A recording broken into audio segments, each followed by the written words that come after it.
Operation Meghdoot भारतीय राज्य जम्मू और कश्मीर में सियाचिन ग्लेशियर पर फिर से कब्जा करने के लिए भारतीय सशस्त्र बलों के ऑपरेशन का कोड नाम था, जो सियाचिन संघर्ष से जुड़ा था।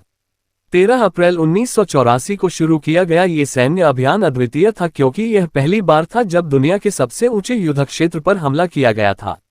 सेना की कार्रवाई के परिणामस्वरूप भारतीय सेना ने पूरे सियाचिन ग्लेशियर पर नियंत्रण हासिल कर लिया।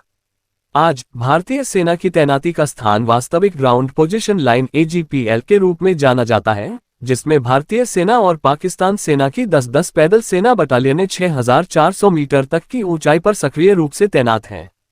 जुलाई 1949 के कराची समझौते में अस्पष्ट सीमाओं को रेखांकित किए जाने के बाद सियाचिन ग्लेशियर विवाद का विषय बन गया। समझौते में यह निर्धारित नहीं किया गया कि सियाचिन ग्लेशियर क्षेत्र पर किसका अधिकार है। भारतीय व्याख्या ये थी कि शिमला समझौते के आधार पर पाकिस्तानी क्षेत्र केवल साल्टोरो रेंज तक विस्तारित था, जहां क्षेत्रीय रेखा की अंतिम सीमा एनजे 9842 नामक एक बिंदु थी और वहां से रेखा ग्लेशियरों के उत्तर में चलती थी। पाकिस्तान का मानना था कि उनका क्षेत्र एनजे 9842 उत्तर पूर्व से काराकोरम दर्रे तक जारी है। परिणामस्वरूप दोनों देशों ने बंजर ऊंचे इलाकों और सियाचिन ग्लेशियर पर अपना दावा किया। 1970 और 1980 के दशक में पाकिस्तान ने पाकिस्तान की ओर से सियाचिन क्षेत्र में चोटियों पर चढ़ने के लिए कई पर्वतारोहण अभियानों की अनुमति दी, शायद इस क्षेत्र पर अपना दावा मजबूत करने के प्रयास में। अक्सर इन अभियानों में पाकिस्तान सरकार की अनुमति से पाकिस्तानी सेना का एक संपर्क अधिकारी भी शामिल होता था। 1978 में भारतीय सेना ने ग्लेशियर तक पहुंचने के लिए भारतीय नियंत्रित हिस्से से कुछ पर्वतारोहण अभियानों को भी अनुमति दी। उनमें से सबसे उल्लेखनीय भारतीय सेना के कर्नल नरेंद्र बुल कुमार द्वारा कैप्टन A.V.S. के साथ तेरम कांगड़ी का अभियान था।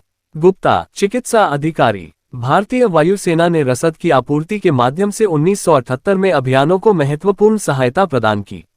ग्लेशियर पर पहली हवाई लैंडिंग 6 अक्टूबर 1978 को हुई थी, जब 2 हताहतों SAPLDR मुंगा और फ्लाइंग ऑफिसर मनमोहन बहादुर को चेतक हेलीकॉप्टर द्वारा एडवांस बेस कैंप से एयरलिफ्ट किया गया था। इन अभियानों ने दोनों पक्षों को ग्लेशियर पर अपना दावा जताने में सक्षम बनाया। विशेष रूप से भारत को अपने दावे को वैध बनाने के पाकिस्तान के प्रयास पर संदेह हो गया जब उसने 1984 में एक प्रमुख चोटी रिमो 1 पर चढ़ने के लिए एक जापानी अभियान की अनुमति दी। सियाचिन ग्लेशियर के पूर्व में अक्साई चिन्ह है, जिस पर चीन का कब्जा है, लेकिन भारत इस पर अपना दावा करता है। भारतीय सेना का मानना था कि यह अभियान उत्तर पूर्व में चीनी नियंत्रित क्षेत्र और काराकोरम के दक्षिण पश्चिमी क्षेत्र के बीच एक व्यापार मार्ग बना सकता है। पाकिस्तानी नियंत्रण वाला क्षेत्र जिससे पाकिस्तानी सशस्त्र बलों को लाभ हो रहा है। भारतीय सेना ने पाकिस्तानी सेना को लगभग 4 दिनों तक परेशान रखने के लिए 13 अप्रैल 1984 को ग्लेशियर पर कब्जा करने की योजना बनाई, क्योंकि खुफिया सूचनाओं से संकेत मिला था कि पाकिस्तानी सेना ने 17 अप्रैल तक ग्लेशियर पर कब्जा करने की योजना बनाई है।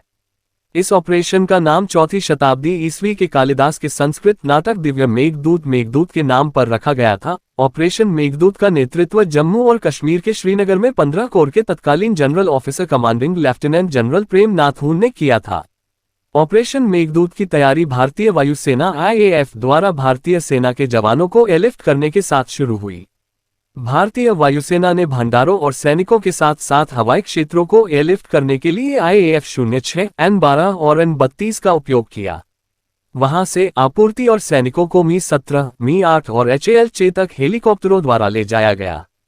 ऑपरेशन का पहला चरण मार्च 1984 में ग्लेशियर के पूर्वी आधार तक मार्च के साथ शुरू हुआ। कुमाऊं रेजिमेंट की एक पूरी बटालियन और लद्दाख स्काउट्स की इकाइयां युद्ध सामग्री के साथ फिर से आपूर्ति करते हुए जोजिला दर्रे के माध्यम से सियाचिन की ओर बढ़ी। लेफ्टिनेंट कर्नल और बाद में ब्रिगेडियर DK खन्ना की कमान के तहत इकाइयां पाकिस्तानी राडार द्वारा बड़ी सैन्य गतिविधियों का पता लगाने से बचने के लिए पैदल चली गईं।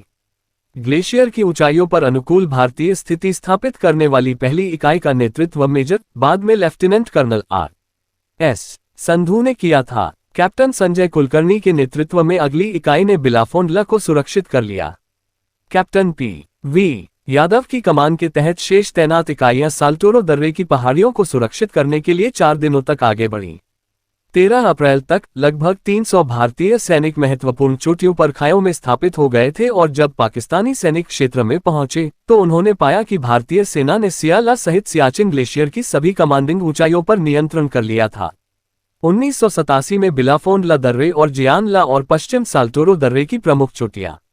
उच्च ऊंचाई और सीमित समय के कारण पाकिस्तान केवल साल्टोरो दर्रे के पश्चिमी ढलानों और तलहटी को नियंत्रित करने में सक्षम था, इस तथ्य के बावजूद कि उसके पास अधिक जमीन थी भारत की तुलना में पहुंच, जबकि भारत मुख्य रूप से हवाई सहायता पर निर्भर था। अपने संस्मरणों में पूर्व पाकिस्तानी राष्ट्रपति जनरल परवेज मुशर्रफ ने कहा कि पाकिस्तान ने लगभग 900 वर्ग मील 2300 किलोमीटर 2 क्षेत्र खो दिया। टाइम के अनुसार भारतीय अग्रिम ने पाकिस्तान द्वारा दावा किए गए क्षेत्र के लगभग 1000 वर्ग मील 2600 किलोमीटर 2 पर कब्जा कर लिया। अस्थायी शिविरों को जल्द ही दोनों देशों ने स्थायी शिविरों में बदल दिया। अधिकांश विशेषज्ञ इस ऑपरेशन को भारतीय सेना की एक साहसिक सफलता मानते हैं, जिसने ये सुनिश्चित किया कि भारतीय सेना ने ग्लेशियर के पश्चिम में रणनीतिक साल्टोरो दर्रे पर कब्जा कर लिया। भारतीय सेना वर्तमान में 70 किलोमीटर 43 मील लंबे सियाचिन ग्लेशियर और उसके सभी सहायक ग्लेशियरों के साथ साथ ग्लेशियर के पश्चिम में साल्टोरो दर्रे के 3 मुख्य किनारों सियाला, बिलाफोन ला और ग्यांगला को नियंत्रित करती है। इस क्षेत्र में रसद की आपूर्ति, संचालन और रखरखाव की लागत दोनों सेनाओं के लिए बेहद महंगी थी। 1987 में और फिर 1989 में पाकिस्तान ने दर्रों पर कब्जा करने के लिए भारत पर हमला किया। पहले हमले का नेतृत्व तत्कालीन ब्रिगेडियर जनरल परवेज मुशर्रफ, बाद में पाकिस्तान के राष्ट्रपति, ने किया था और शुरुआत में कुछ पहाड़ियों पर कब्जा करने में सफल रहे थे। उस वर्ष बाद में पाकिस्तान ने कम से कम एक प्रमुख पाकिस्तानी चौकी कैद खो दी, जो भारतीय सेना के नियंत्रण में बना पोस्ट बन गई, जिसे बाना सिंह के नाम से जाना जाता है। एक महत्वपूर्ण ऑपरेशन, जिसका कोड नेम ऑपरेशन राजीव था, का नेतृत्व बाना सिंह ने किया था, जिसके लिए उन्हें दिन में 1500 फुट 460 मीटर बर्फ की चट्टान पर चढ़ने और उस पर कब्जा करने के लिए भारत के सर्वोच्च वीरता पुरस्कार परमवीर चक्र से सम्मानित किया गया था। बाना पोस्ट समुद्र तल से 22,143 फीट 6,749 मीटर की ऊंचाई पर दुनिया का सबसे ऊंचा युद्ध क्षेत्र है। 1989 में दूसरा हमला भी असफल रहा, क्योंकि जमीनी हालात नहीं बदले। मौसम और कठिन इलाके के कारण दोनों पक्षों ने कई सैनिक खो दिए और कई हिमस्खलन के कारण हताहत हुए और मारे गए। सियाचिन ग्लेशियर ऑपरेशन मेघदूत में 1984 से 18 नवंबर 2016 तक 35 अधिकारी और 887 JCOS अपनी जान गंवा चुके हैं। ये जानकारी रक्षा राज्य मंत्री डॉक्टर सुभाष रामराव भामरे ने राज्यसभा में श्री माजिद मेमन को एक लिखित उत्तर में दी।